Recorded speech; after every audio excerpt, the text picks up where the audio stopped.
Oi, gente, tudo bem com vocês? A gente espera que sim. Hoje, né, o grupo formado pela Dani, pela Lara e por mim, Tainara, vamos explicar um pouquinho para vocês sobre alguns conceitos de mecânica que vai englobar aí um pouquinho sobre capilaridade, um pouquinho sobre permeabilidade e um pouquinho sobre compressibilidade. Água, terra, ar, formam um solo. E este tem características muito interessantes que podem ser estudadas e influenciam em muitas coisas. Vamos começar agora com um pouquinho sobre capilaridade, né? O que é a capilaridade? É esse poder, né, que a água tem de se elevar por meio dos caminhos vazios que ela encontra em cada tipo de solo. Esses caminhos vazios vão ser justamente entre um grão e outro, né, que vai ser onde está esse espaçamento. Esse espaçamento, que é o vazio por onde a água vai percolar, ele é chamado de interstícios, que é o caminho por onde a água vai infiltrar.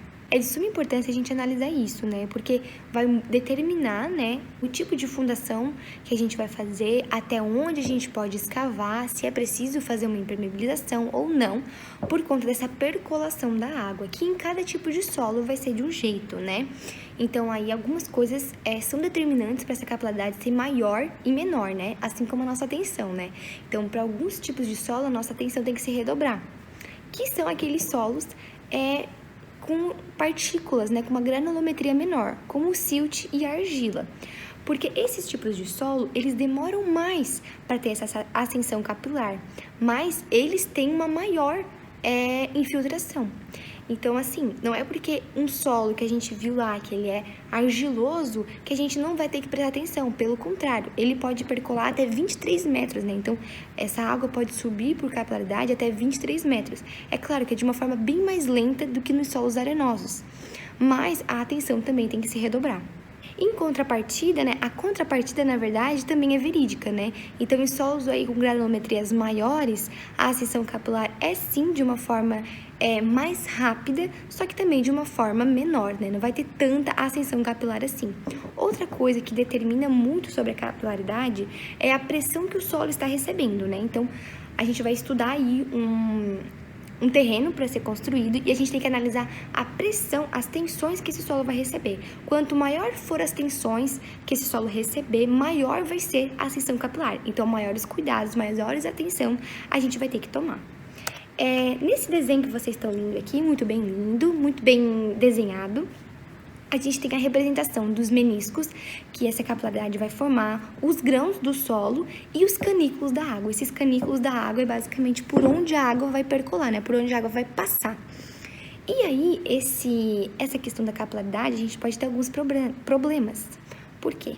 Esses canículos, quando a água está infiltrando, eles vão ficar preenchidos. Então, o nosso solo vai estar grandão, preenchidão. E aí, ele vai estar, estável, porque o solo vai estar, basicamente,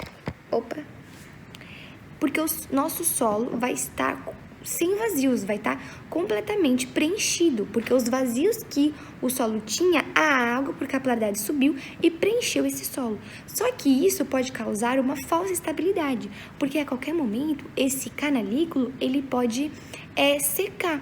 E aí quando ele seca, aquele vazio, né, que antes ele estava preenchendo, vai voltar a ser vazio. E aí vai desestruturar aquele solo que antes estava preenchido, ocorrendo, né, fissuras, rachaduras, por conta dessa contração que o solo vai poder ocorrer. Então, a gente tem que ficar bastante ligado também com os problemas que a capilaridade traz para nós.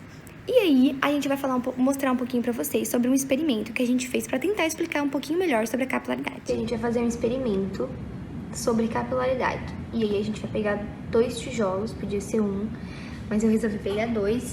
A minha bacia, que é como se fosse a água que tem no solo. É claro que é um experimento com solo, mas é só para explicar a capilaridade. E a gente vai botar os tijolos e vamos esperar essa ascensão da água. Depois de algumas horas, a gente pode perceber que esse tijolo, ele teve uma ascensão maior do que esse, também mais lenta. E é isso, eles podem acender ainda mais, né? Bom, agora a gente vai falar um pouquinho sobre permeabilidade. O que seria essa permeabilidade? Permeabilidade é uma propriedade que representa uma maior ou uma menor facilidade com que a água tem de percolar, de fluir através de um solo. Por exemplo, quando a gente estiver falando de materiais granulares não coesivos, como a areia, por exemplo, ela vai oferecer para a água uma maior facilidade de ela fluir através desse solo. Por quê? Justamente porque a areia vai ter uma maior granulometria, maior porosidade, isso que a gente vai ver melhor depois. Em contrapartida, a gente tem a argila.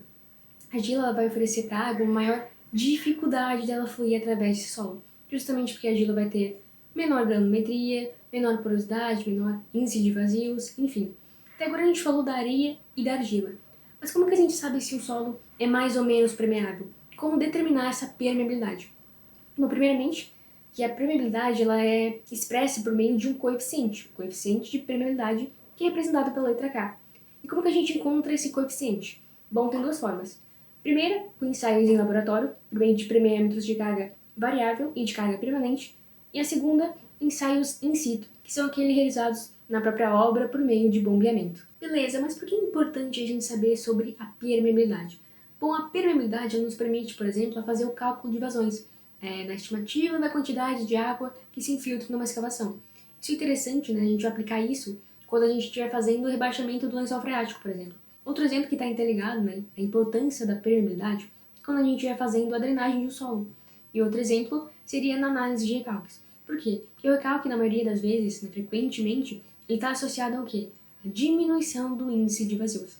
E essa diminuição do índice de vazios ocorre por causa da expulsão da água. Então, por isso é interessante a gente saber sobre a permeabilidade. Acabamos de falar, então, que uma das importâncias da permeabilidade é justamente quando a gente vai fazer o rebaixamento do lençol freático. Mas o que consiste, né, no rebaixamento do lençol freático? Bom, basicamente, seria abaixar o nível de água de um determinado local. Então, consiste na captação, na condução e no despejo da água existente no subsolo, de modo que a gente consiga fazer uma construção, né, uma fundação, né, abaixo do nível da água, abaixo do nível do lençol freático daquele local. E como que a gente consegue fazer isso? Um dos métodos de fazer esse rebaixamento é o de ponteiras filtrantes. Então, basicamente, a água ela vai ser sugada por meio de ponteiras constituídas por tubos, e aí ela vai ser coletada por bombas da água.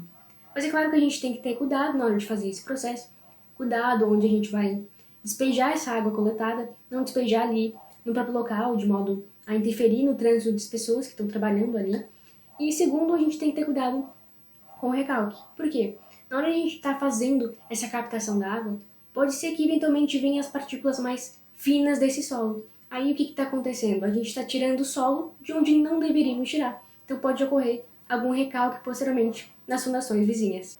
Bom, então aqui a gente trouxe alguns dos fatores que influenciam no fato de um solo ser mais permeável e de um solo ser menos permeável. Então o primeiro fator que a gente tem é a granulometria. Então quanto maior a granulometria de um solo, mais permeável ele vai ser. Segundo fator, o índice de vazios. Então quanto maior a quantidade de espaços vazios no interior de um solo, então mais fácil vai ser para a água fluir através dele. Outro fator que pode influenciar é a estrutura, então o arranjo das partículas do solo pode influenciar, e a temperatura. Quanto maior a temperatura, menor vai ser a viscosidade da água, ou seja, né, mais líquida ela vai acabar sendo, então mais fácil vai ser para ela fluir através de um solo. Então aqui a gente trouxe uma tabela que demonstra exatamente o que a gente falou. Por quê? Porque, em primeiro lugar, de solo mais permeável, a gente tem o pedregulho. Por que será? Porque ele vai ter maior granulometria, maior índice de vazios.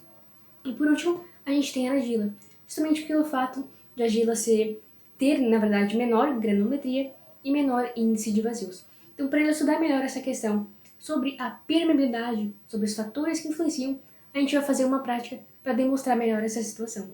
Para fazer a nossa prática, a gente vai precisar então de 3 garrafas PETs, cortá-las mais ou menos aí na faixa de 1/3 delas e acrescentar também um pedaço de papel filtro em cada parte, exatamente dessa forma. Outra coisa que a gente vai precisar é de 3 materiais de diferentes granulometrias. Então, em primeiro lugar, a gente vai ter a argila, depois a areia e em terceiro a brita para representar o nosso material de maior granulometria. Agora a gente vai colocar os materiais exatamente dessa forma e por último acrescentar a água para ver o que acontece. Bom, o que conseguimos perceber através dessa prática, né? Que os recipientes que continham areia e brita, a velocidade de filtração da água ela foi muito maior. Isso porque a areia e a brita vão ser materiais aí com maior granulometria, mais espaços vazios no interior desses materiais e por isso que a água flui mais facilmente na areia e na brita. Agora um pouquinho sobre compressibilidade. Mas o que é compressibilidade? Compressibilidade é a capacidade que um solo tem de diminuir de volume conforme aumenta a carga aplicada nele. Então, quanto mais carga eu coloco sobre o solo, mais ele vai diminuindo. E quanto mais ele é capaz de diminuir de volume, conforme eu aplico carga, maior a compressibilidade dele. E o que pode causar essa compressão? Uma das causas é a deformação das partículas. Então, quando eu coloco uma coisa muito pesada sobre outra, essa coisa de baixo pode se deformar. E isso pode aumentar a compressão. Outra coisa que pode acontecer é o deslocamento das partículas. Então, se tem várias pessoas longe uma da outra e começam a esmagar elas começam a ficar mais juntinhas, né? E isso aumenta a compressão também. E outra coisa é a expulsão de água ou ar que tem entre uma partícula e outra. Então, a gente aperta esse solo e daí a água vai fugindo, o ar também. E daí vai diminuindo os vazios e conforme diminui os vazios, aumenta a compressão. E o que a compressão pode causar, né? Ela pode causar recalque no solo. E esse recalque é dividido em 3 categorias. O primeiro é o recalque elástico, ou recalque instantâneo, que é como se fosse quando você senta na cama e logo ela já deforma. Depois tem o por adensamento primário, que é, vamos supor, eu e a Tainara. A Tainara é a água e eu sou o solo. A Tainara é um pouco mais alta, então logo que aplica uma pressão, a Tainara vai ser a primeira a segurar a água. Só que daí a Tainara diz, não, eu não quero ficar segurando isso aqui, me dá licença, né? E ela sai, e daí quem tem que segurar o solo sou eu. Então, o adensamento primário é quando a água foge daquela pressão e vai para um lugar mais de boas. E depois que a Tainara sai, eu e os outros solinhos que estão aqui segurando a pressão, vamos nos acomodar um ao outro, vamos nos ajeitar, porque o espaço que a Tainara ocupava, ela não tá mais ocupando. O espaço que a água ocupava não tá mais ocupando entre os grãos. E daí eles vão se acomodar uns aos outros, que vai ser a compressão secundária. E esses dois últimos, o primeiro é quase que instantâneo e os dois últimos são bem mais lentos. E aí a gente tem que prestar atenção, porque às vezes a gente constrói e depois de alguns anos o edifício entorta. Para explicar um pouco sobre essas etapas do recalque, aqui eu tenho uma seringa com solo e água, ele tá encharcado. E daí eu começo a aplicar pressão aqui em cima. Primeira coisa que acontece é que a água foge, né? A água vai escapar toda. Tá vendo a água pingando? E depois o solo vai começar a se acomodar, então ele vai ficar mais esmagadinho, os grãos vão se ajeitar. É isso que acontece com o solo quando a gente aplica pressão sobre ele. E, portanto, a compressibilidade provém da porcentagem de vazios. Então, quanto mais vazio tiver entre um grão e outro, mais eles são compressíveis. Então, quanto maior a distância entre mim e a Lara, que são os 2 grãozinhos de solo, mais a gente vai poder se aproximar. Então, mais o nosso volume total vai poder diminuir conforme a gente se aproxima. Então, quanto mais diminuem os vazios, mais diminui o volume do solo. A compressibilidade em solos filosaturados também depende do tipo de solo, porque, como eu expliquei pra vocês, o adensamento primário é a água fugindo. Então, quanto mais permeável o solo, mais rápido a água foge, como a Lara explicou. Então, em solos arenosos ou solos não coesos, a água foge muito mais rápido, então o adensamento primário vai ser muito mais rápido. E em solos argilosos ou coesos, a água foge mais devagar. Ele é menos permeável, então a água demora mais para sair, então o adensamento primário é mais lento. E assim também o recalque acaba sendo mais lento, né? E era isso que a gente tinha pra explicar hoje. Muito obrigada pela atenção de todos. E pra quem ficou aqui, não sai ainda, que a gente fez uma paródia colocando os principais pontos. O caminho da água, fomos